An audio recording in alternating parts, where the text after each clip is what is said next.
Lyon dans la Seconde Guerre mondiale.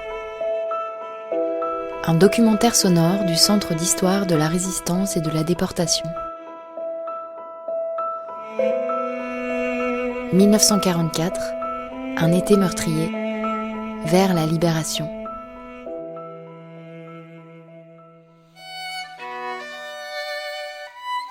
Lyon, mai 1944. Voilà maintenant 1 an et demi que la ville est occupée, depuis le 11 novembre 1942, date à laquelle les troupes de la Wehrmacht ont franchi la ligne de démarcation et pénétré en zone libre.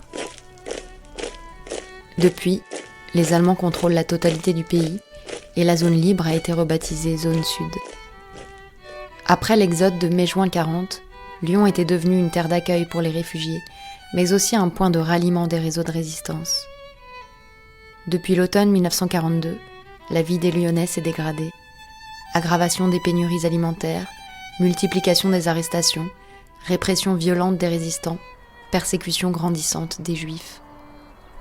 En ce printemps 1944, alors que le débarquement de Normandie se prépare, Lyon s'apprête à vivre un été particulièrement violent et meurtrier.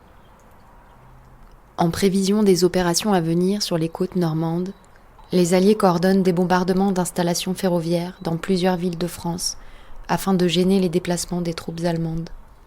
Le 26 mai, ces bombardements doivent toucher des gares et nœuds ferroviaires lyonnais. Gabriel Végnat, secouriste pour la Croix-Rouge, est alors âgé de 16 ans. Ce jour-là, il faisait beau. Il y a un temps superbe à Lyon. Et j'allais travailler justement sur l'avenue Berthelot. Tout était calme, serein. Et arrivé au bout du pont Lafayette, l'alerte a sonné. Et c'est là qu'on a assisté au drame. Le drame, c'est les avions qui sont arrivés, on voyait ces avions qui brillaient dans le soleil. Et arrivé un moment, sous les avions, on a vu scintiller quelque chose. Et là, il n'y avait pas à se tromper, ils étaient en train de lâcher des bombes. L'alerte ayant été donnée tardivement, de nombreuses personnes sont surprises par ce raid aérien, opéré en pleine journée par plus de 400 avions bombardiers américains. L'horloge de la mairie du 7e arrondissement, touchée par une bombe, s'est arrêtée sur 10h50. Dès 11h05, les avions de chasse quittent le ciel lyonnais pour se diriger vers Saint-Étienne. Certaines bombes ont atteint leurs objectifs et détruit des installations ferroviaires, mais d'autres ont manqué leur cible. La gare de Perrache a été épargnée, tandis que des rues passantes, des immeubles d'habitation et des usines situées près des voies ferrées ont été foudroyés. Autre dommage collatéral, le siège de la Gestapo, installé à l'école de santé militaire. Le sud de Lyon, autour de l'avenue Berthelot et de Jean Massé, est en flammes, comme le quartier de Vèze au nord-ouest de la ville. Il y avait des morts et des blessés, mais enfin, hélas, pour nous, qui étions des jeunes secouristes, c'était du jamais vu. Notre travail, c'était de relever, voir les personnes qui étaient encore vivantes, et chercher à les orienter. Les gens étaient hébétés, ça courait dans tous les sens. On voyait les débris dans la rue, le feu qui sortait par les fenêtres. Il y avait des morts dans la rue, mais il y avait beaucoup de gens qui étaient chez eux. Il fallait les dissuader de rester chez eux, parce que leur maison tenait en équilibre, les pompiers arrosaient, et la maison était en train de prendre feu. Des morts, j'en avais vu, mais pas de cette manière-là. Les gens étaient... Vous voyez des têtes, des bras, des pieds qui sortaient d'une lamasse de terre qui était plein de champs massés, où les gens étaient incrustés, collés dans les murs. Cette population était vraiment surprise par ce bombardement. Nombreuses sont les familles qui pleurent leurs morts et disparus. Raymond Drevet, 7 ans en 1944, n'a plus jamais revu son père. Mon père a été tué le jour du bombardement du 26 mai 1944 à Lyon, 99 rue de Gerland, aux établissements Oulida, où il y a eu 83 morts dans le même abri. C'était un vendredi, veille de Pentecôte, où les charcutiers lyonnais venaient s'approvisionner au 99 de la rue de Gerland, et l'alerte a éclaté. Et le directeur de l'époque, M. Fayard, qui, prenant soin de ses employés, bien sûr, a fait descendre tout le monde dans l'abri.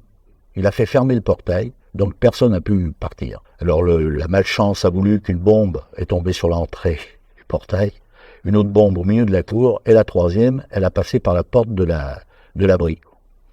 Voilà. Donc mon père a été tué ce jour-là, comme ça. La ville de Lyon se relève hagarde de ces bombardements.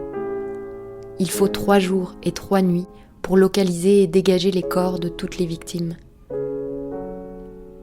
Plus de 700 morts sont recensés sous les décombres et 1800 personnes blessées. Un bilan sous-évalué. On compte aussi 1200 immeubles détruits par les bombes et 25 000 personnes sinistrées. Ce bombardement est exploité par la presse officielle et le gouvernement de Pétain afin de développer un sentiment anti-allié au sein de la population locale. Le 29 mai, des centaines de cercueils sont alignés devant la cathédrale Saint-Jean. L'image, reprise par les actualités cinématographiques de l'époque, est saisissante. Lyon enterre ses morts. Vision hallucinante, devant la cathédrale Saint-Jean, près de 500 cercueils sont alignés en interminables rangs. 500 corps. Les obsèques des victimes durent plusieurs jours, entretenant la colère des Lyonnais contre les Alliés, dont les bombardements semblent avoir frappé aveuglément des victimes civiles. Le 5 juin, le maréchal Pétain vient à Lyon en personne. Il visite les lieux du bombardement et les victimes dans les hôpitaux. Le lendemain, le 6 juin, la nouvelle du débarquement anglo-américain parvient à Lyon, mais l'événement semble assez loin des préoccupations de la population locale, 10 jours à peine après ces bombardements meurtriers. La bataille des plages est gagnée. Les Allemands disent qu'il y a déjà 400 000 soldats alliés sur le sol de France. L'ennemi a essayé de résister de toutes ses forces. Mais l'attaque a été menée à fond et bientôt les forces de la libération prenaient contact avec le peuple de France. Après le débarquement, les arrestations redoublent. À Lyon, la section 4 de la SIPO-SD, la police de sûreté nazie chargée de la répression contre les adversaires idéologiques, les juifs et les résistants, torture les détenus. Ce service, qui recrute aussi des Français, est dirigé par Klaus Barbie, surnommé après-guerre le boucher de Lyon. La prison Montluc, où sont incarcérées des centaines de femmes, d'hommes et d'enfants, devient un symbole de la violence de l'occupant et de la collaboration entre la Gestapo et la milice française. Dans cet espace conçu pour accueillir à l'origine 180 détenus, les Allemands enferment jusqu'à 1100 personnes à la fois en 1944. Début juin, Marie-Suzanne Binetruy, résistante âgée de tout juste 20 ans, est arrêtée suite à une dénonciation. Je partais au maquis, je devais partir au maquis et je voulais embarquer ma valise de faux papiers. C'était rue de l'Arrêt, j'étais là, j'attendais, 2 voitures qui s'arrêtent derrière moi, à l'époque 2 voitures qui s'arrêtaient c'était extrêmement rare, 2 revolvers dans le dos, c'était la Gestapo, on m'emmène, c'était à Bellecour. J'avais ma véritable identité sur moi, donc on m'a interrogé, Marie-Claire Fougère, j'ai dit non, on ne connaît pas, voilà mon identité, etc.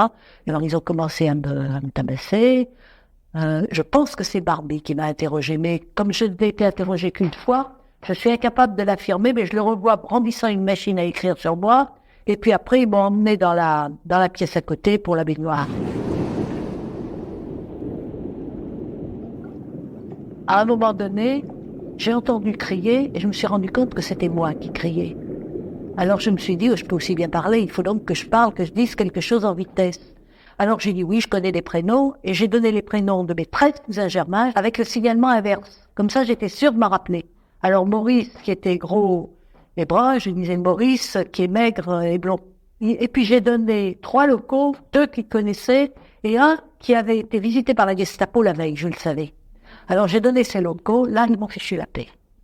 Ils m'ont laissé tranquille, j'étais à l'emploi, si on peut dire, et ils m'ont dit que l'interrogatoire reprendrait le lendemain. J'ai été emmenée à Montluc, et ça c'est certainement la nuit la plus mauvaise que j'ai passée. Nous étions dans une cellule entassée debout.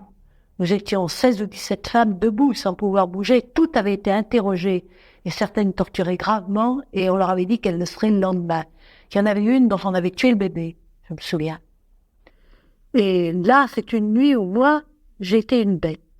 J'ai vraiment été une bête, je me rappelle, j'avais les 2 mains à plat contre la porte, et je me disais, il faut que je passe à travers. Il faut que je passe à travers, il n'y a rien à faire, il faut que je passe à travers cette porte. Après 2 semaines d'enfermement dans cette prison, Marie-Suzanne Binetruy est transférée au camp de Romainville, avant d'être déportée à Ravensbrück. Au total, 10 000 hommes, femmes et enfants transitent par Montluc entre février 1943 et août 1944. Seulement 2000 sont libérés, les 8000 autres déportés ou exécutés. Durant tout le printemps et l'été 44, la Gestapo, aidée par l'armée régulière allemande, la milice et des supplétifs français, vide progressivement la prison de Montluc de ses détenus. En plus des déportations dont le rythme s'accélère, des dizaines de prisonniers sont régulièrement conduits hors de la prison et fusillés lors d'exécutions collectives. Ces massacres ont lieu au bord des routes, à l'orée des bois, voire en pleine ville. Le 27 juillet, en réponse à un attentat commis la veille contre un café fréquenté par des officiers allemands, 5 résistants sont abattus place Bellecour, en pleine journée. Leurs corps criblés de balles sont laissés au soleil jusqu'en fin d'après-midi, sur le trottoir, avec interdiction de s'en approcher. Aucun de ces hommes ne pouvait être à l'origine de l'explosion commise sur le café la veille, car ils étaient tous déjà emprisonnés à Montluc. Mais ils ont été tués pour l'exemple. Parmi ces 5 hommes figure Gilbert Dru, responsable de la jeunesse étudiante chrétienne. Denise Doménac-Lalique, responsable des jeunes des mouvements unis de résistance, alors âgé de 20 ans, le connaissait bien. Nous étions très très liés avec Gilbert Dru, qui était en classe avec mon frère depuis la classe de 6e, qui venait très souvent chez nous. Et au moment du bombardement du 26 mai 1944, Gilbert habitait place Jean Massé, et son immeuble a été détruit. Il n'avait pas rien à se mettre. Il est venu chez nous et ma mère lui a donné le pantalon d'un de mes frères. Je revois un pantalon de golf marronasse auquel elle avait mis un fond. Et ceci est important parce que ce pantalon, c'est celui qu'il portait lorsqu'il a été abattu place Bellecour. Et mon frère, là, dont j'ai parlé tout à l'heure, mon jeune frère, l'a vu abattre. Il rentrait de classe, il l'a vu sortir de la camionnette et être abattu sous ses yeux. Et il est rentré à la maison dans un état épouvantable. Il pleurait, il pouvait à peine s'exprimer. Et il a dit à ma mère, les Allemands viennent de tuer Gilbert Dru. Et à ce moment-là, ma mère a pris son vélo, parce que la terreur des parents, c'était que leurs enfants disparaissent. Nous savions que Gilbert Dru avait été arrêté, et tous les parents avaient peur de ne pas savoir ce qu'étaient devenus leurs enfants. Si bien que ma mère a pris son vélo, elle est venue jusqu'à la place Bellecour, et elle a regardé, elle a reconnu ce pantalon qu'elle avait elle-même raccommodé, et puis elle s'est dit, mais peut-être qu'ils ont pu échanger un pantalon au Fort Montluc où il était emprisonné. Elle a donc demandé à voir le visage et elle s'est adressée au policier qui était là. Ma mère a insisté, elle a pleuré, elle a obtenu d'aller jusqu'à lui.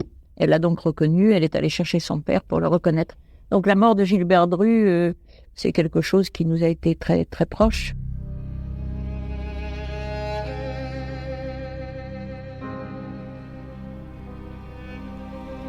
La répression des résistants s'accentue aussi contre les maquis de la région, notamment avec l'opération Treffenfeld, particulièrement sanglante, orchestrée dans les maquis de l'Ain et du Haut-Jura à la mi-juillet, à quelques dizaines de kilomètres de Lyon. Enfin, la persécution des Juifs se poursuit et même s'accentue. Le 29 juin, au lendemain de l'assassinat de Philippe Henriot, secrétaire d'État à la propagande du gouvernement Laval, 7 otages juifs sont fusillés à Rieux en représailles, sur ordre de Paul Touvier, chef de la milice de Lyon. Ces hommes ne sont pas résistants, ils n'ont rien à voir avec la mort d'Henriot. Ils sont tués simplement parce qu'ils sont juifs. Durant les mois de juin et juillet 1944, de nombreuses familles juives sont arrêtées à Lyon ou dans les environs. C'est le cas de Claude Bloch, 15 ans, et de sa famille. Le 29 juin 1944, c'était un jeudi. Le matin, je l'avais passé dans la cour à préparer mon vélo, puisque notre propriétaire devait m'emmener dans la Drôme, dans ma famille, au pied du Vercors. Et on devait y aller à bicyclette. Mais je préparais mon vélo, et vers 11h30, j'avais fini. Et à midi moins le quart, 2 hommes sont montés, un blanc et un brun.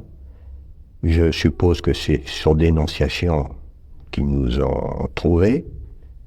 Ils nous ont dit qu'on était en état d'arrestation. Le blanc avait sorti son revolver.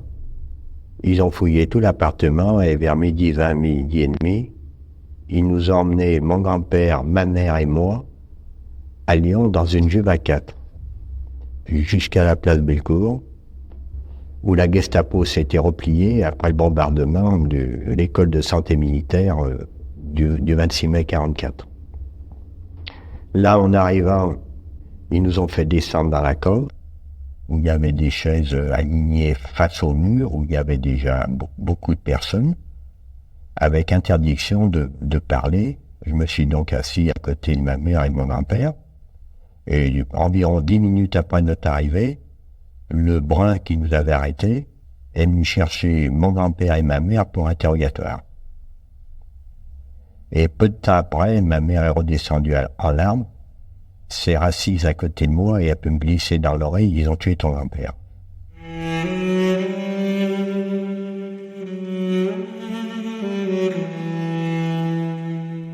Claude Bloch et sa mère sont maintenus dans cette cave de la Gestapo jusqu'au soir, avant d'être conduits à la prison de Montluc.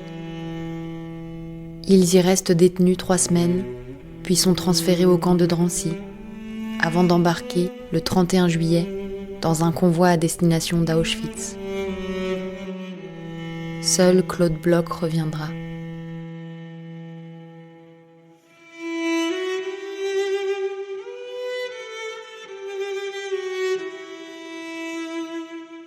Le 11 août, un dernier convoi de déportés quitte Lyon sur ordre de Klaus Barbie, avec à son bord 650 hommes et femmes, juifs et résistants, et 25 enfants. À l'origine, ce train doit rallier les camps de transit de la région parisienne, mais en raison du mauvais état des voies ferrées, bombardées par les Alliés et les résistants depuis le débarquement, ce convoi prend finalement directement la direction du Reich. Les résistants sont acheminés vers les camps de Struthof pour les hommes et de Ravensbrück pour les femmes, tandis que les Juifs parviennent le 22 août à Auschwitz-Birkenau, sans même que n'ait été prévenue la direction SS du camp. Si ces femmes et ces hommes avaient transité par Drancy, ils n'auraient jamais rejoint l'Allemagne, car les déportations de Juifs y avaient cessé depuis le 31 juillet.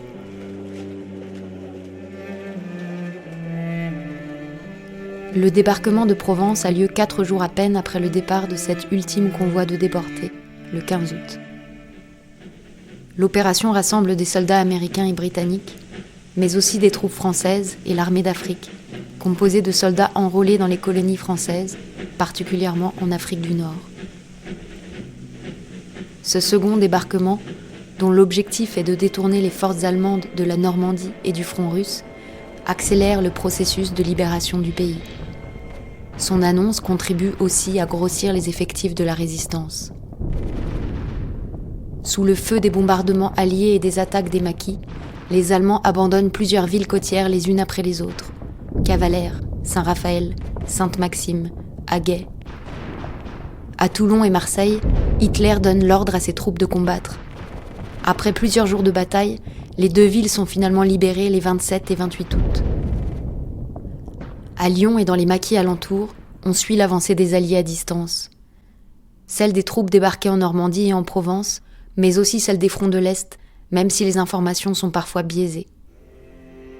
Pendant que ces troupes progressent et que les Allemands perdent du terrain, la tension monte dans la capitale des Gaules. Un cran de plus est franchi dans l'escalade de la violence par les occupants. Entre le 17 et le 21 août, des prisonniers de Montluc, presque exclusivement des Juifs, sont conduits à l'aérodrome de Bron pour y être fusillés. Après la libération, 109 corps seront retrouvés dans ce charnier. Le 20 août, la Gestapo et la milice conduisent plus d'une centaine de détenus au fort de Côte-Lorette, à Saint-Genis-Laval. La maison du gardien devient le théâtre d'une terrible barbarie. Les 120 otages, qui avaient été torturés à Montluc, sont fusillés ici, avant que l'armée allemande ne vienne dynamiter l'endroit. Le 24 août, les informations d'une libération prochaine de Paris parviennent jusqu'à Lyon. La population s'impatiente. À Villeurbanne, une insurrection populaire est lancée, avec un mot d'ordre de grève générale insurrectionnelle. Après 2 jours d'élan populaire et de barricades, l'insurrection de Villeurbanne est écrasée violemment le 26 août, notamment sur la place de la Bascule. Denise Algret, alors âgée de 8 ans, vit dans un appartement qui donne sur cette place. Nous avons été réveillés en fin de nuit. Mon père, qui essayait de gérer la situation, a voulu regarder un petit peu ce qui se passait. Donc, il a dû bouger un tout petit peu l'espagnolette pour s'approcher le temps qu'il pouvait des persiennes. Et une balle lui est passée sous le cou et a été fichée dans le mur de la cuisine, d'où il regardait ce qui se passait sur la... Nous avions une solution de repli, c'était notre palier. Bon. Et une courette qui donnait chez le boulanger d'à côté et par lequel, par des toits, nous aurions pu éventuellement nous échapper. Ce moment a été très très lourd. Nous sommes restés là piégés pendant 2 ou 3 heures, ou peut-être plus, enfin je ne sais pas exactement. Il fallait pas parler, il fallait pas faire de bruit. À un moment donné, les Allemands sont partis. Mon père s'est trouvé le premier à se précipiter sur la place, et là, bon, alors tout flambait, et des cadavres alignés sur les trottoirs. Après avoir repris le contrôle de Villeurbanne, la Wehrmacht ordonne à la population de démonter les barricades. Un autre soulèvement spontané est réprimé dans le sang à Oulin le 29 août. Quelques jours plus tôt, le 24, la foule a été mitraillée par des soldats allemands, dans le 6e arrondissement, rue Tronchet. La seule raison de ce carnage, des habitants avaient organisé, dans le calme, une distribution de vivres et de matériel que les Allemands avaient laissé sur place en évacuant leur hôpital militaire. Bilan, 26 morts civils et 21 personnes blessées. Dans ces derniers jours d'août, la violence est à son paroxysme. Tandis que les armées alliées remontent la vallée du Rhône et se rapprochent d'heure en heure de Lyon, les troupes allemandes préparent leur retraite. Dans sa fuite, l'occupant sème la terreur, vole pour se rapatrier, incendie des édifices. Afin d'épargner les civils, les chefs de la résistance refusent d'engager des combats urbains avant l'arrivée des Alliés, mais la ville est encerclée par des maquisards. À partir du 1er septembre, les Lyonnais assistent au retrait de l'armée allemande en déroute. Le 2, afin d'assurer son repli et de gagner du temps sur les troupes alliées, la Wehrmacht dynamite les ponts de la ville. La libération de Lyon, pour moi, c'est essentiellement ça. Le bruit de ces explosions des ponts que les Allemands faisaient sauter avant de partir. Enfin, après ces journées d'horreur, la première division française libre du général Diego Brosset pénètre sur la presqu'île le dimanche 3 septembre au matin. Il emprunte la passerelle de l'Homme de la Roche, l'un des 2 seuls ponts épargnés, jusqu'au terreau. Ce premier escadron est acclamé par la foule à son arrivée devant l'hôtel de ville. J'ai dit, les voilà, ils arrivent. Madeleine Korolitsky. Alors, il criait par la fenêtre, il dit papa, maman, j'ai crié dans la rue. Mais ils se disent, mais notre fille, elle ne va pas bien, elle nous dit de nous cacher. Et tout, et voilà qu'elle nous appelle. Descendez, je leur dis, on est libérés, on est libres. Les scènes de liesse se multiplient et les Américains font forte impression sur la population. C'est la première fois que je les ai vus, les Américains. Ils étaient avec leur Jeep, on n'avait jamais vu les Jeeps à ce moment-là. Hein. Lucienne Giraud-Dupéret. On risquait pas de se tromper, on a dit plus que c'était des Américains. Bah, c'était la grande fiesta, on était contents. Enfin, on était libérés, hein. On a été libérés.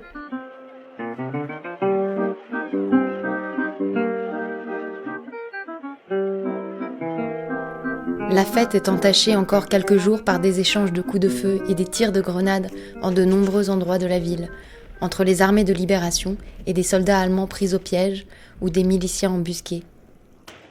Le 4 septembre, des tirs touchent le dôme de l'Hôtel-Dieu qui s'embrase. Le lendemain, les Lyonnais acclament les libérateurs lors d'une journée de prise d'armes et de parade militaire.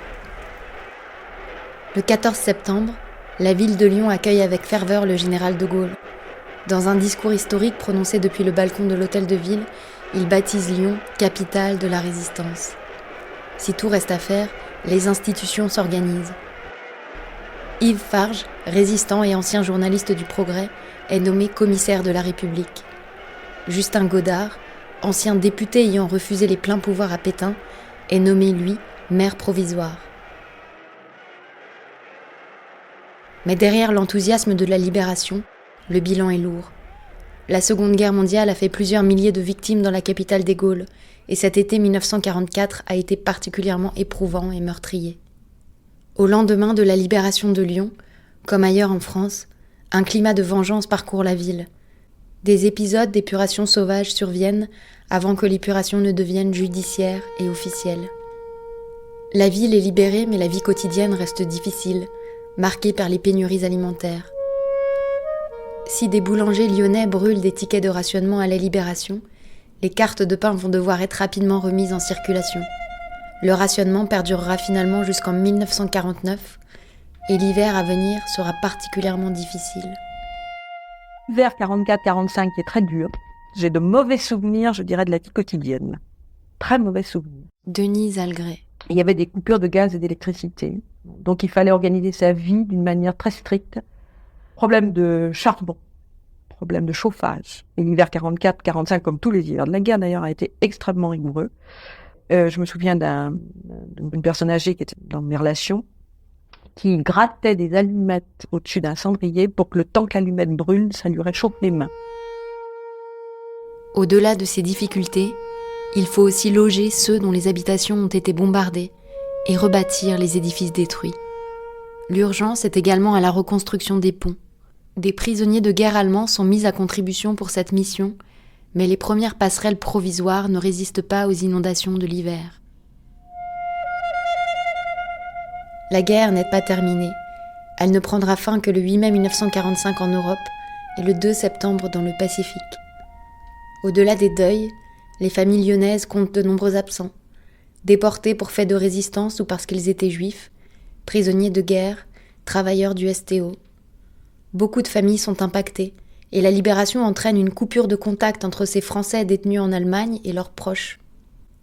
Les plus chanceux rentreront progressivement à partir du printemps 1945. En dépit de toutes ces difficultés, l'espoir renaît. Lyon commence à se relever. La cité panse ses plaies. Elle remet progressivement en route son économie et reconstruit ses infrastructures. La vie politique reprend son cours, portée par les idéaux de la résistance. Vraiment, la réflexion sur la société future était une réflexion sérieuse, parce que notre lutte n'était plus seulement une lutte contre l'oppresseur, c'était aussi une lutte pour construire une société qui nous convienne et où la liberté régnerait. Démocratie, fraternité, justice, voilà ce qui nous préoccupe toujours et qui devrait évidemment préoccuper tous les êtres humains.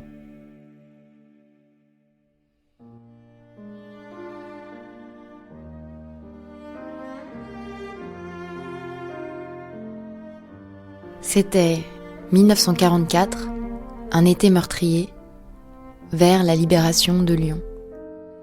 Un épisode du documentaire sonore Lyon dans la Seconde Guerre mondiale.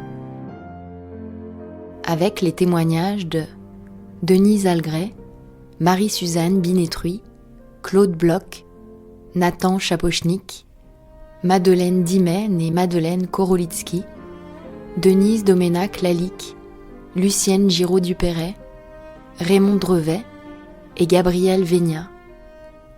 Ces témoignages ont tous été recueillis par le Centre d'histoire de la résistance et de la déportation dans les années 1990 et 2000.